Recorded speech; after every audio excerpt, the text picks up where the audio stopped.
Um, Still on the same topic about impact of student voices and global issues.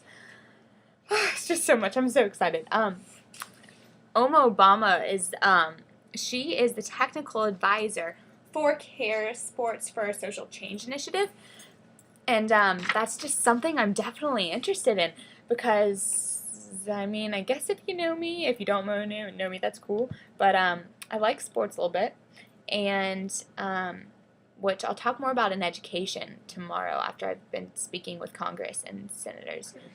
But I think sports are such a great opportunity to really give girls in particular, but girls and guys, a sense of self-worth.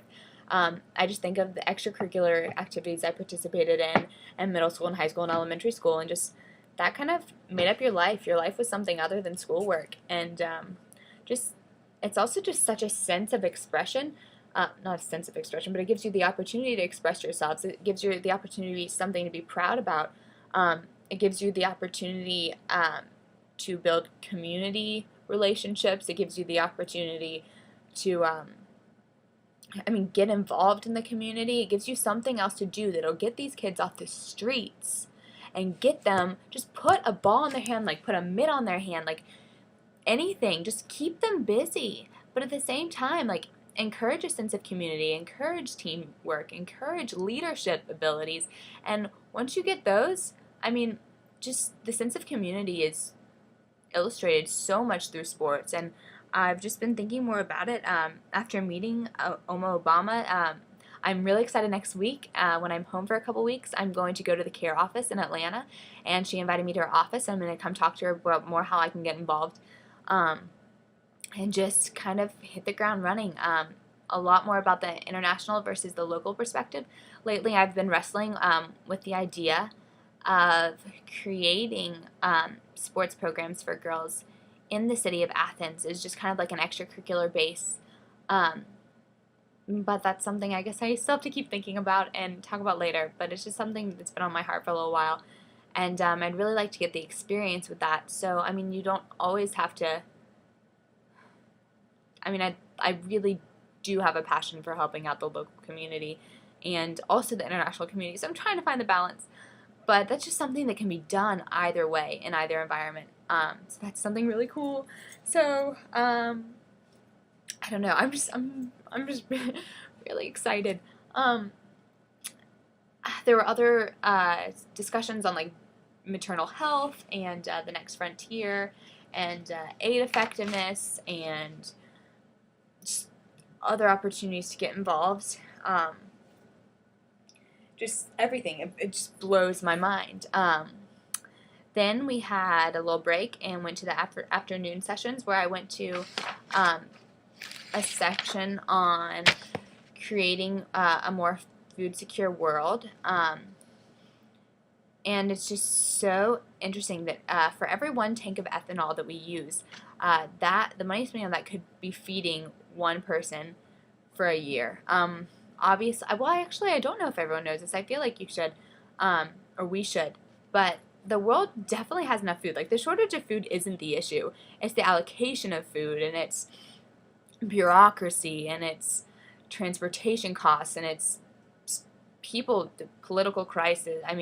Political corruption, everything, and that's what's keeping food from the people that really need it. And the people that are impacted by that the most are women, because they're the ones that are forced to, that are growing the food, that are serving their communities, the rural poor, those in disaster and disaster environments. But it's proven that with increased nutrition, you're going to have improved health, and so that'll help so many other arenas. It's just it's the women's job in so many of these communities in America and Africa and in we could say North America, South America, Africa, Europe. It's the women's job to provide food stuff, to cook it, to coordinate doctors. They have to pay for clothing. They have to pay for schooling for these kids. And while the men have their own plots of land, and they're just using it to make a profit, and their money goes to their own objectives. But the women's crops that they're growing to the whole family, and they're going to the community. So we should be investing in the women who are indeed investing in their community. And that's how leadership roles are so limited in that aspect. Um, it's just fascinating. Another thing that really got me for the day was we there was a student reception where Alexis Jones, who's the founder of I Am That Girl, who is a women's advocacy organization, she was actually on Survivor and a big in Hollywood and a bunch of other stuff like that, and she was just amazing. Like, I had a conversation with her with another girl that I've met who was at Berkeley, who my friend Sonia and I have been hanging out with pretty hardcore, but we talked to we talked to Alexis forever. We actually stayed an additional hour after she was done talking, so we missed Laura Bush speak tonight, but it's okay. I just had an amazing conversation about this woman, and her whole efforts are like just to advocate for women. Like, it sounds cheesy, but like, you are beautiful kind of jazz. Like, I mean, God has created each and every woman and each and every man in such a unique way, and we oftentimes just forget that. There is absolutely no reason in this world to rely on society's expectations of us, or rely on society's standards, or rely on society's definitions of success, or society's definitions of beauty, or just, I don't even, like, accomplishments, where we're supposed to live, where you're supposed to work, what you're supposed to do with your life, how much money you're supposed to contribute, what social groups you're supposed to be hanging out with, like, what's the best way to get an education. These should not be defined by society. They're designed by you. And what was so interesting, unless you have a definition for that by yourself, you're living by society's standards. You're using their decision on what society is supposed to stand for to impact your life. And you're relying on that. We don't think about the problems of this world, and yeah, they're depressing, but we've been so blessed. Like, why were we born here instead of born in Malawi, or why were we born here instead of born in the slums of Nairobi, Kenya? God's blessed us in this way, and so we should take advantage of this. And at the same time, there are so many issues that we're not aware of. We're not aware of the sex trafficking going on in the corner of Phipps and Far Road in Atlanta, Georgia. We're not aware of how many girls are sex trafficked in our own city and in our own state alone. We're not aware of how many people in our community in the backyard of Athens are starving, have no money. There are people in the United States of America that are illiterate. Like, are you serious?